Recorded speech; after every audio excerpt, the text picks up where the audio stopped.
Welcome to A Long Road Productions. My name is Dr. Holly Jordan. I hold postgraduate degrees from the University of Georgia and Virginia Tech, and I present my content from the expertise of a former professor and lifelong scholar of political theory, cultural theory, and comparative religion. And today, we're going to dive into one of my absolute favorite episodes of Star Trek Prodigy, and honestly, Star Trek as a whole. That episode, All the World's a Stage. More than a playful homage to the original series, complete with misremembered names, cardboard starships, and campy acting, this lecture delves into Star Trek Prodigy's thoughtful exploration of faith, oral traditions, and hope. We will examine how the episode uses the Enderprizians culture to reflect on oral traditions and key texts in real-world religions. This includes exploring what happens when the Prime Directive is violated, with positive outcomes, and what it means for a community to live out inherited stories as a way of life. Ultimately, we will discuss why this episode embodies the humanist heart of Star Trek, focusing on how hope sustains both communities and individuals. So please join me as we dive into All the World's a Stage, Redshirts, Hope, and Oral Traditions in Star Trek Prodigy. Let's begin with a quick overview of All the World's a Stage, in case you haven't seen it or it's been a little while.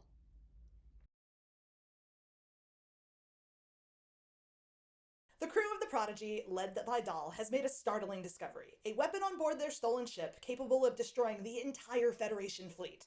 This revelation shatters their dreams of joining Starfleet. Deciding to use their vessel for good, they respond to a distress call from an uncharted planet. Upon beaming down, Jankum, Dal, Gwendala, and Zero encounter two Starfleet crew members in striking green uniforms. One of them shoots Jankum, prompting Dal to explain, in a nod to basically every science fiction piece ever written, "We come in peace!" The Green Shirts identify the Prodigy crew as a Starflight landing party and introduce themselves as James T. and Sulu. Confused, the crew is like, "What the hell?" and turns to Janeway for an explanation. Despite Janeway's confirmation that the species is not Starfleet and that first contact has never occurred, she recognizes the names James T. and Sulu as Starfleet captains. The crew proceeds with caution and curiosity, seemingly forgetting the observe first, beam down later aspect of the Prime Directive. This oversight is particularly amusing given it's not their first contact mission, and the previous one went so poorly that Janeway had to thoroughly reprimand them. But I guess if a civilization is advanced enough to put out a distress call, then you just go. James T takes them to their Federation colony named New Enterprise, complete with a building that's shaped like a Starfleet ship. As the crew walk through their ship, you hear random Enderprizians say, "It's them! Look! I can't believe it! The prophecies were true!" The Enderprizians share that the prophecies told them that Starflight would return for them, and now the prophecy has come true. Zero, the Medusan member of the Prodigy crew, uses his telepathic powers to confirm that he senses no deception from the Enderprizians, and that they truly believe themselves to be Starfleet. James T. is really excited and informs Dr. Boons, the community's physician, that Starflight has answered the call, and insists that they hear the logs. They guide the crew to the bridge, a small amphitheater. There, the Green Shirts commence a play, narrating the legend of Ensign and the Enterprise's bridge crew. Their hero, Ensign, bearer of crimson, bravest among them, fell from the stars, bringing gifts of wonder and offering a way of peace, the way of Starflight. But Ensign also brought a warning. A great evil has followed him, and he forbids entry into the woods where it lies hidden, fearing that the gallows would curse their land. Despite his warning, some warriors ventured into the Forbidden Woods and were never seen again. Soon after, the sickness afflicts the village. Ensign shares all his knowledge before succumbing to the injuries from his crash landing. With his last breath, he prophesies the coming of Starflight, who would deliver them from the gallows. And then, in classic original series fashion, Ensign gloriously overacts his death. And it all begins to make sense for the Prodigy's crew. Sometime over 100 years ago, some Starfleet ensign made first contact with a species that was not ready, and they rush away, Dal leading them back to the landing site. Cadet Hura, one of the Green Shirts, unexpectedly enters the community's front gates, having been injured by the gallows. Zero remarks, "This is not part of the play," bringing us from legend back into the present. She reveals she was following Ensign's directive to bravely explore, to help the helpless, driven by a desire to serve her people. Soon after, Dal becomes sick with the disease. Gwyn, Jankum, and Rocktalk go to find the gallows to uncover the source of the illness. They enter the woods, see a scary cavern, and of course, go into the scary cavern. There, they encounter the gallows. which isn't actually a monster. It's a crashed Enterprise shuttlecraft, the Galileo 7. The shuttlecraft is leaking plasma from its broken warp engine, creating a toxic reaction with the dilithium beneath the vessel. Jankum-Pog identifies this combination as the source of the land's contamination. Luckily, through the power of teamwork, Zero is now able to use this information to synthesize a cure. The away team faces imminent danger as the cave begins to collapse. Dal and Zero return to the Protostar to save the team. With autopilot inoperable, of course, and the away team still stranded, there aren't enough crew members to properly fly the ship. So Dal and Uhura get a brilliant idea. Fly in manually using the Enderprizian crew. Thanks to a remarkable display of 24th century technology, hologram Janeway transforms the bridge into that of the Enterprise, and the Enderprizians are ready to go. Just in time, the Protostar arrives to save the day. In the final scene on the planet, the Enderprizians have added a new chapter to their play, ensuring that their story lives on through their oral traditions.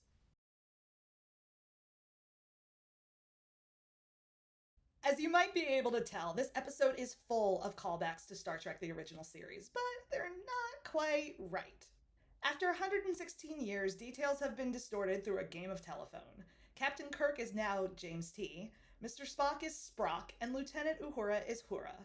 The Vulcan greeting, live long and prosper, has become live logs and proper. The Enterprizians speak with exaggerated accents reminiscent of the original series crew, particularly William Shatner's distinctive syncopated diction and George Takei's deep baritone timbre.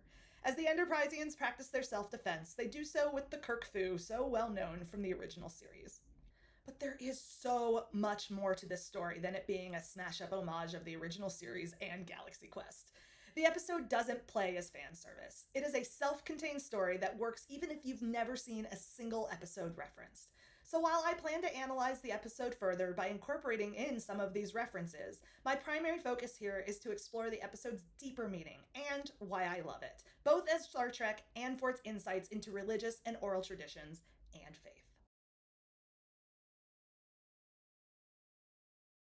So here's how I'm going to structure this lecture.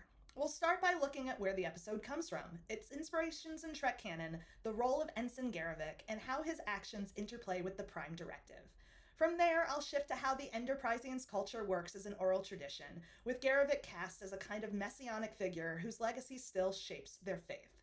And finally, I'll broaden out into the bigger themes, how oral storytelling preserves meaning when details are lost, what it means to live out faith in practice, and how hope ties everything together. Now, in terms of assumptions, I'm not going to start at square one when it comes to religion.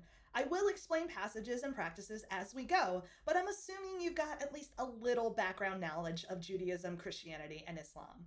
I'll focus less on giving the history of these religions and more on making connections between Star Trek, faith traditions, and why these themes still matter.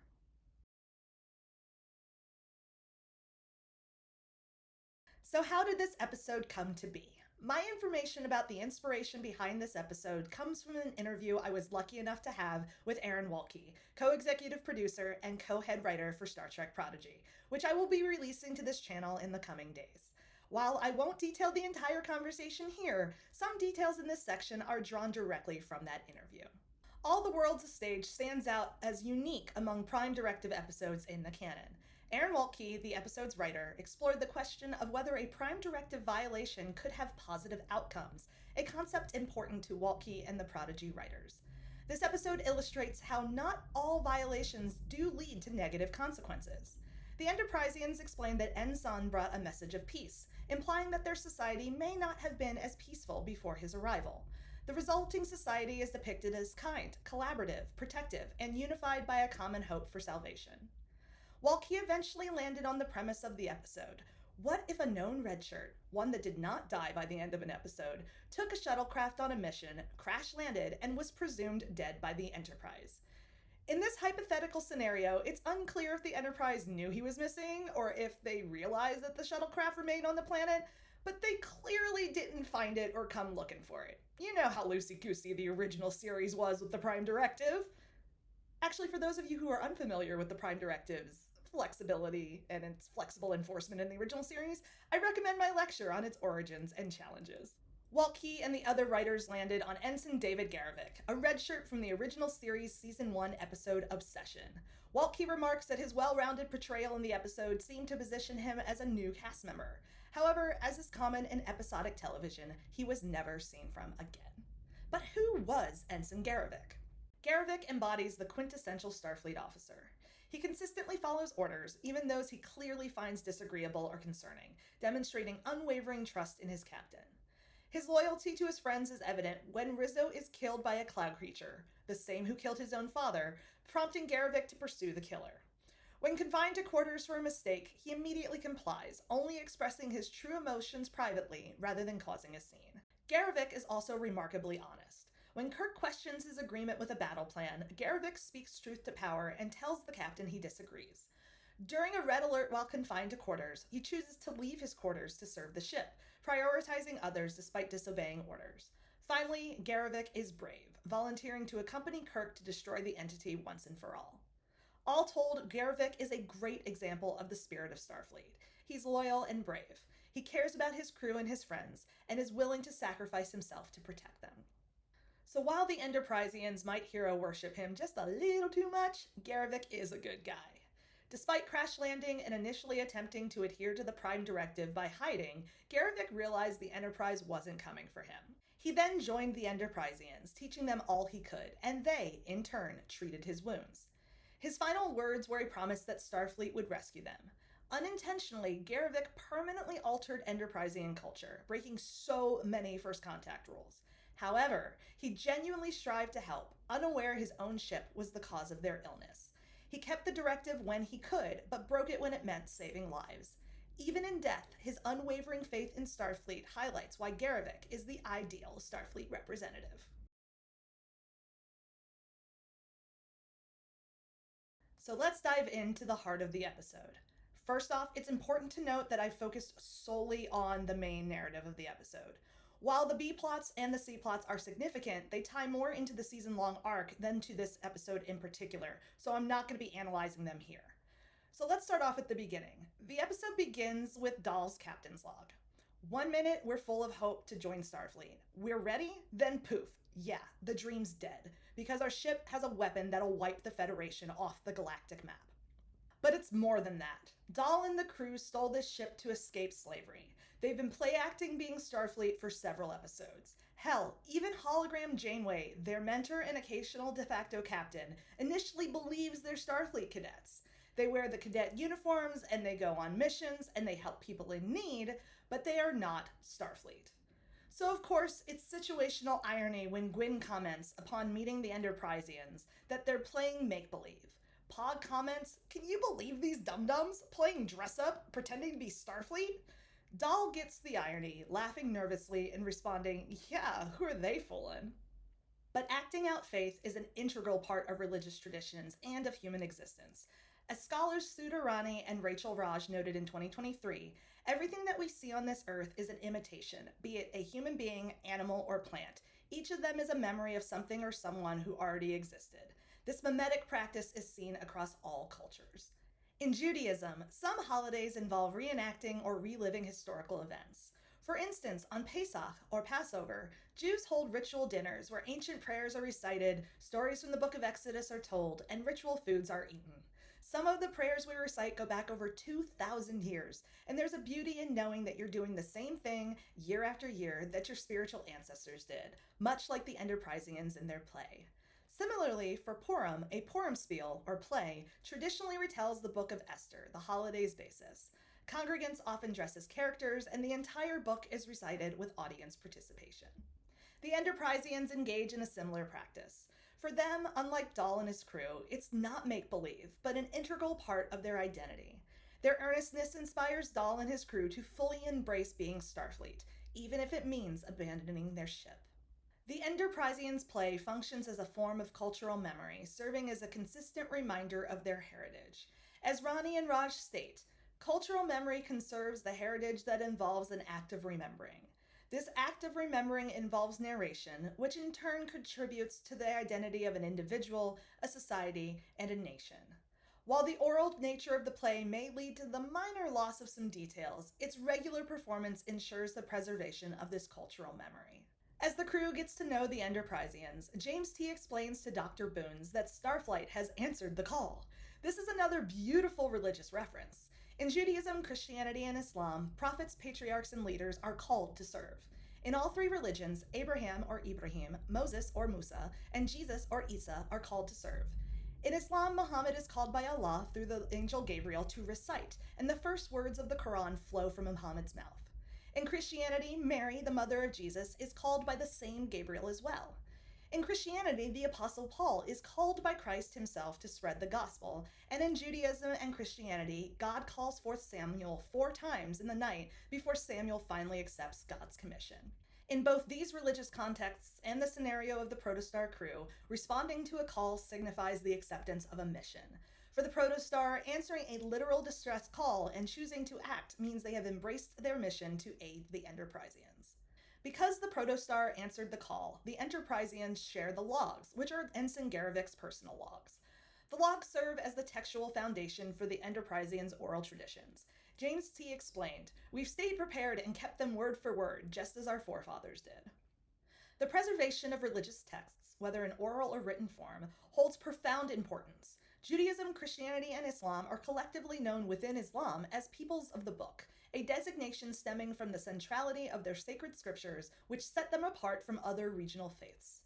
In Judaism, certain texts were transmitted orally for centuries before being committed to writing. Similarly, the first Christian Gospels were not penned until a generation after Christ's death. Notably, the Apostle Paul, who never met Christ during Christ's lifetime, is credited with authoring nearly half of the New Testament. Islam's texts were initially received by Muhammad orally from Allah, though they were still being recorded during his lifetime. In each tradition, there was a time gap between the divine inspiration and getting it down on paper. Some of those gaps lasted longer than others, but regardless of how the words were transmitted, the words are important. Whether or not you believe in the inherent word of God, historical evidence confirms that scribes and calligraphers made every effort to maintain the unaltered integrity of these 3 religious texts through handwritten copies. And we have plenty of historical evidence to confirm that the Bible and the Quran as we know them today are consistent with their forms from centuries past.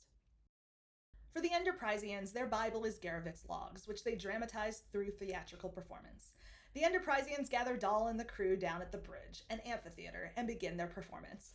And it is glorious. It recounts the story of Starfleet and the heroes of legend. You have James T., the warrior, hilariously in a red shirt because, obviously, red shirts are the heroes in this legend. And then there's Sprock, well known for his words so wise, and Ensign, bearer of crimson, bravest among them. James T. explains that Ensign fell from the stars, bringing gifts of wonder with him. He offered a way of peace, the way of Starflight. I'm taking from this that whatever Enderprizian society looked like before, it wasn't peaceful. This way of peace wouldn't be so important otherwise. Ensign joins a long line of peacebringers in history. Siddhartha Gautama, known more famously as the Buddha, offered a way of peace and an end to suffering within India's rigid caste system. Jesus delivered a message of peace to occupied Palestine, and Muhammad brought a system of order and peace amidst the violence of 500's Mecca. And can we just note that referring to a way of peace as a gift of wonder is just beautiful? Let that sink in for a second. However, every good story needs a bad guy to balance out the good guy. Ensign comes with a warning. A great evil has followed me here. Do not enter the woods where it lurks, or your land will be cursed by the gallows. Unfortunately, the destruction brought by the Galileo doesn't stay in the woods, and the Enderprizians begin to get sick. Before he dies, Ensign teaches them many things to help them survive after he's gone. As he dies, Ensign prophesies, Starflight will come and rid us of this evil.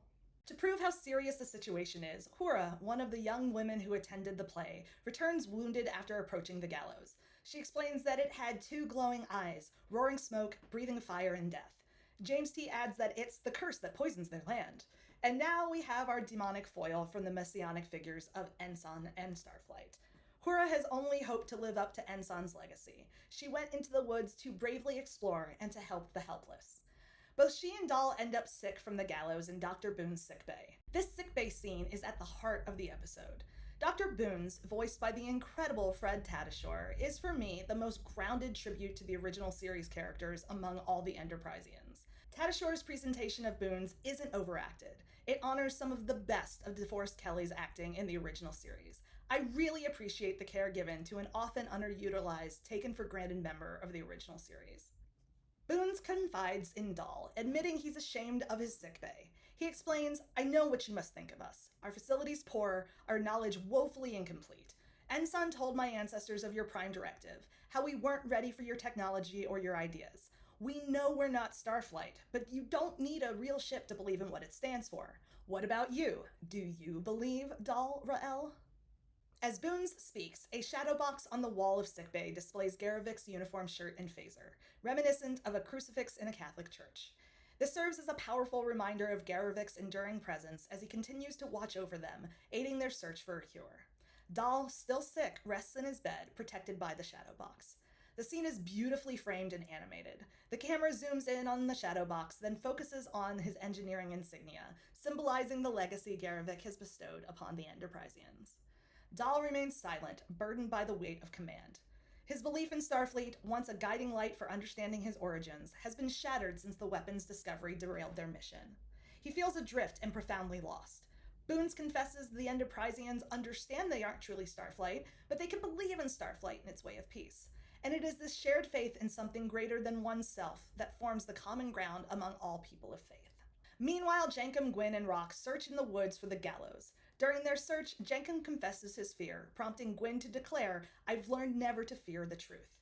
Gwyn in this episode, and in this series as a whole, serves as a foil to Dahl. Whereas Dahl wears his heart on his sleeve and dives headfirst into situations with an unwavering belief that they will succeed, Gwyn is deliberate, requiring concrete evidence before making a judgment. However, once she obtains the necessary information, her faith is just as strong as Dahl's.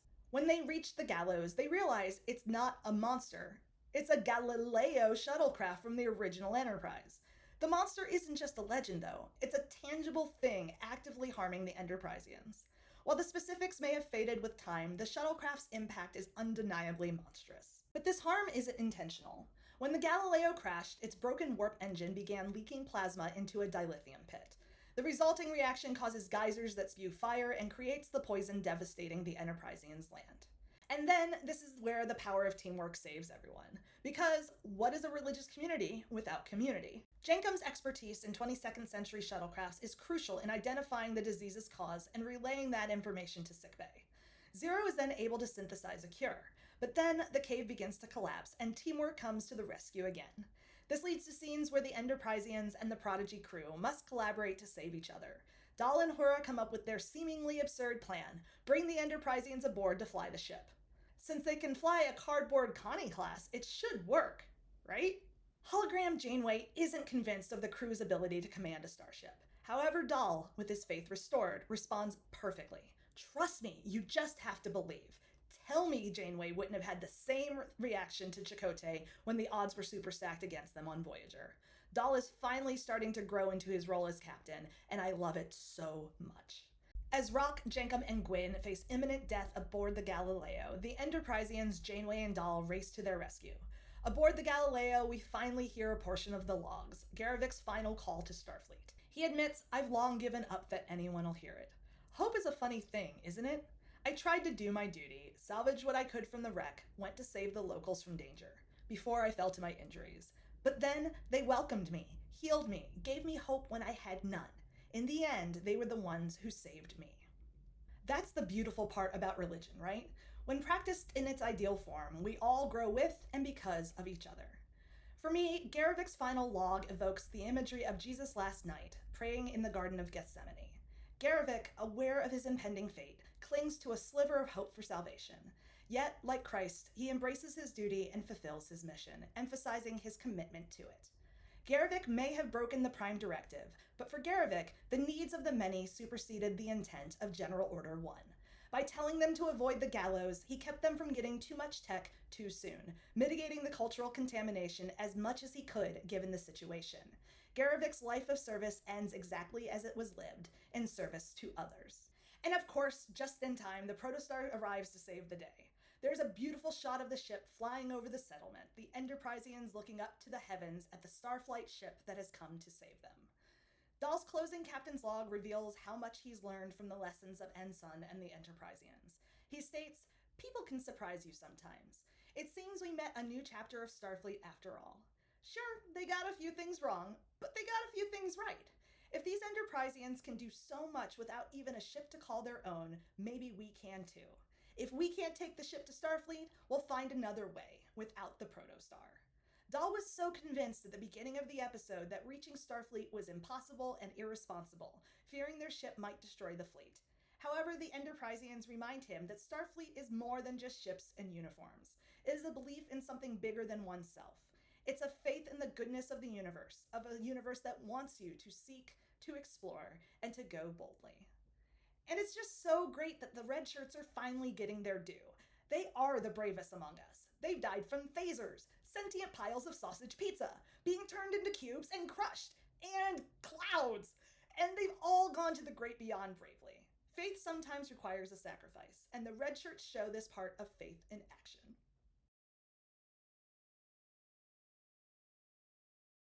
I love this episode for so many reasons, but the main reason is that it is pure Trek. The theme of this episode is hope. Like Princess Leia at the end of Rogue One hope. Like hope with a capital H. Dahl's captain's log at the beginning states that he and his crew have lost hope. Yet the hope for salvation is what sustains the Enderprizians until Starflight's arrival. Together, Starfleet and Starflight create new hope. They find a cure, showing that together they are greater than the sum of their parts. Boons uses local knowledge compared with Zero's Federation expertise to successfully treat the sick. The unintentional harm inflicted by Garrovick is counteracted through a blend of indigenous wood leech used to alleviate the itching and Zero's synthesized antidote. And yes, in the years since Garrovick came, the logs have led them, but their oral traditions have as well. Sure, Captain Kirk's name wasn't James T., but his courageous leadership remains, and Starflight's way of peace endures. The details might be slightly off, but the message is still the same.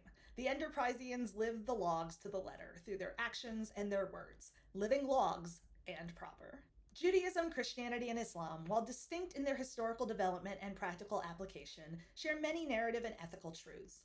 All three religions incorporate both oral and written traditions. A prime example of their interconnectedness is the prophet Moses, known as Musa in Islam, who holds a significant, albeit nuanced role in each faith. These subtle differences in his portrayal do not, however, fundamentally alter the core tenets of the three religions. But sometimes these differences in details are religion-changing differences. Let's take Christianity and Islam. Did you know Jesus is in the Quran? His name is Isa, but it's the same guy. And his birth narrative appears in both the New Testament and the Quran. In Christianity, we get the story of Jesus' birth as told best, in my opinion, by the Gospel of Luke, chapter 2. Mary and Joseph, the parents of Jesus, are engaged at the time and travel to Judea in southern Israel. She gives birth to Jesus in a stable, as there was no room for them in any inn. An angel appears to nearby shepherds who are initially afraid, but the angel brings them tidings of great joy for all people. The Savior of the world has been born. A bunch more angels show up and sing the glory of God, wishing peace upon the world. In Islam, the narrative of Mary, known in Islam as Maryam, is far different, with an entire chapter of the Quran, Surah 19, dedicated to her. During labor, Maryam expresses profound distress, proclaiming to Allah that she wishes she had died and been forgotten. This reaction is understandable given her position as an unmarried mother in a society that would not accept it. To comfort her, Allah, literally the God, the same God worshipped in Judaism and Christianity, provides a date palm and a stream. Upon her return to Nazareth, the elders mock and insult her, and I swear to God, 8-pound, 6-ounce baby Jesus, who's called Isa in Islam, who is only like 3 days old, lifts his head and is like, "How dare you? Don't you know that my mother is the mother of a great prophet?" And you have to imagine that the elders were like, "Oh crap, we really stepped in it." The passage further emphasizes Isa's humanity and the oneness of Allah, stating that Allah does not have a son to confirm Islam's distinction from Christianity. But that doesn't keep Allah from creating a human baby. Verse 35 states, when Allah decrees a thing, he only says it, be, and it is. Pretty cool, huh? If you're interested, a link to both of these passages can be found in the show notes. In Christianity, Jesus is equally God and man. In Islam, Isa is an important prophet, second only to Muhammad. In Christianity, Mary gives birth in a stable, with her betrothed, the animals, and the angels nearby. In Islam, Mary gives birth alone, with only God to assist her. In Christianity, Mary is impregnated by God with a God baby. In Islam, Mary is impregnated by God with a human baby because God is all-powerful and can do whatever he imagines. But again, the message is the same. There was a man named Jesus, or Isa, who came to bring an important message to the world on how to live well, and live better. The message is the same between the two religions, even if the details are different, and I think that's beautiful. The beauty of the Enderprizians' faith is that the message is still correct nearly 120 years after Garrovick crash-landed on their planet. They may use the wrong finger placement for the Vulcan salute, engage pulse power in battles, and think that Starfleet is called Starflight, but the spirit of Starfleet lives on through them. They work together for the greater good. They treat sentient species from other planets with dignity and respect, and they follow a way of peace. The Enderprizians' unwavering faith in Starflight is what helps Dal and the rest of the crew rediscover their own faith in Starfleet. Dal's final captain's log shows us this, when he admits that if the Enderprizians can keep the mission and faith of Starfleet without a ship, then maybe they can too. In the next episode, Crossroads, the crew abandons their ship, hiding the protostar deep under the snow on a remote planet near the Romulan neutral zone to ensure it won't be found and used to harm the Federation. While their plan doesn't succeed in the way they imagined, it shows they've learned from the Enderprizians and have found new ways to fulfill their Starfleet mission. There are other Have Faith in Starfleet episodes of Star Trek. In the DS9 Season 2 episode, The Jem'Hadar, Jake and Nog, realizing they can't save their parents themselves, trust that Starfleet and DS9 will rescue them. In Prodigy Season 1 episode Masquerade, the Protostar crew know that Starfleet will save them, even if they cannot communicate with Starfleet properly. And in the Star Trek Strange New Worlds Season 3 episode Terrarium, when Lieutenant Ortegas is shipwrecked on the other side of a wormhole, she maintains her faith, stating, "I know my people. I know they're looking for me." The spirit and ethos of Starfleet means that they will help if it is at all possible. But it is not just faith that keeps the Enderprizians hopeful that Starflight will save them. The Enderprizians are a part of their own salvation, because salvation isn't just faith. You have to live your faith. They don't just sit back and wait for rescue. They train. They keep their hope alive. They practice their faith every day, recognizing that, without works, faith is meaningless. And this message matters, especially in what has been marketed as a kids' show. The only way the Protostar crew and the Enderprizians could save everyone was through coordinated teamwork among strangers. Starfleet and Starflight have a common language, much like Judaism, Christianity, and Islam. Faith traditions inherently foster community. Starfleet and the broader Federation is a community founded on faith in shared ideals. Federation standard and universal translators become the key for interstellar communication. And if we can speak to each other, we can learn, we can compromise, and we can become friends. This is a powerful message, not only for children, but also for the adults who guide them. All the World's a Stage highlights, as Walke noted, that first contact scenarios don't need to always be so grim. Similar to Star Trek IV, where 2 Prime Directive violations are played for laughs, this episode maintains a lighthearted tone, setting it apart from many other Prime Directive-focused episodes. In Star Trek IV, Dr. McCoy, savagely spitting out that dialysis is some Dark Ages shit, gives a woman a pill and she grows a new kidney, which she crows about to anyone who will listen. And Scotty, needing transparent aluminum, gives the formula to an engineer years before Earth discovered the element. Are these Prime Directive violations? Sure. Will they impact an entire society? Who knows? While the Prime Directive implications in All the World's a Stage carry more significant consequences, the episode remains lighthearted, unlike so many other Prime Directive episodes. And this is why I love this episode. It perfectly balances using elements from within the universe to expand the story with campy overacting from the Enderprizians that fits in right with the original series. And this is all lovingly done in a non-mocking way. My one regret for this episode is that Majel has not been introduced to the show yet. Can you imagine her reactions to New Enterprise and the Enderprizians? I've often argued that Star Trek Prodigy is about the Trekkiest Trek since TOS in terms of its commitment to and introduction of the audience to the Federation. The show feels the most Roddenberry to me. This episode encapsulates his commitment to humanism, and I honestly tear up every time I watch the Season 1 episode Starstruck, when Janeway is finally given the privilege she deserves of giving the original series' famous Boldly Go speech. What makes Prodigy work in the canon is that it never expedition dumps on the audience. It's written smartly enough to introduce key elements for the audience without you having to know the entire history of the canon. By making the kids fake cadets, the audience is learning with the characters. Prodigy succeeds where many other children's cartoons fail because it assumes the maturity of its audience. What I mean by that is that it sets a high standard for children that it knows they can achieve. This is true faith of the heart, my friends.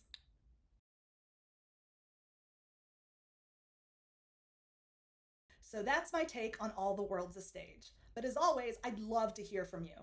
This episode raises a lot of questions about faith, storytelling, and what the Prime Directive really means. What do you think of the Enderprizians' oral traditions? Are they faithfully keeping history alive or creating something entirely new of their own? Do you think the Prime Directive should always be followed, or are there times where breaking it leads to something better? Are there other Trek episodes where a Prime Directive violation ended up doing more good than harm? Please let me know your thoughts, and in the coming weeks, I will take some of your comments and respond to them in my office hours videos, which will serve as companion pieces to the lecture series. If you're still here with me, thank you so much. This channel has come to mean so much to me, and I love interacting with each of you. You make me smarter every day, and that is the best part of teaching. Please check in on the channel in a couple days, as I'll be posting the full 80-minute interview I did with Aaron Wolke. We'll discuss everything from All the World's a Stage and Prodigy's legacy to the Ballad of Bilbo Baggins, y'all. Not even kidding. If you enjoyed what you learned here today, or if you just want to be a nice person, please like and subscribe. For updates, follow us on Instagram, TikTok, and Blue Sky. If you'd like to support independent scholarship, join us on Patreon. For each level of support, there are bonus materials and content, including input on future month's short course topics, extended interview and bonus videos, private AMA hours, a Star Trek book club, and even one-time lecture requests. Links are in the show notes below. Thank you so much for joining me on this journey down a long road. I hope you enjoyed getting from there to here with me.